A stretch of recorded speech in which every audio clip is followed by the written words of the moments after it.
Синоќа на повеќенаменското игралиште во дворот на гимназијата Љупчо Сантов се одиграа два надпревари помеѓу екипите на Астра Казино Пијаца и Златно зрно Ауто Велт.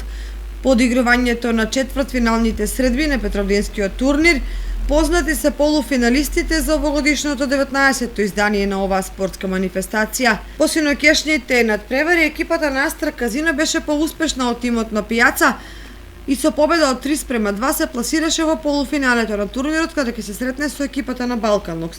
Во второто четвртфинале, кој се одигра синоќе, подобри беа тимот на Златно зрно, каде со резултатот 4:0 обезбеди пласман во полуфиналето и ќе се сретне со тимот на ВЛТ Грдовци. Одигрувањето на полуфиналните надпревари е закажано за во четврток, кога во 21 часот ќе се сретнат екипите на Балканокс и Астра Казино, а во петок на 9 јули за во 21 часот е закажан надпреварот помеѓу екипите на ВЛТ Грдовци и Златно зрно.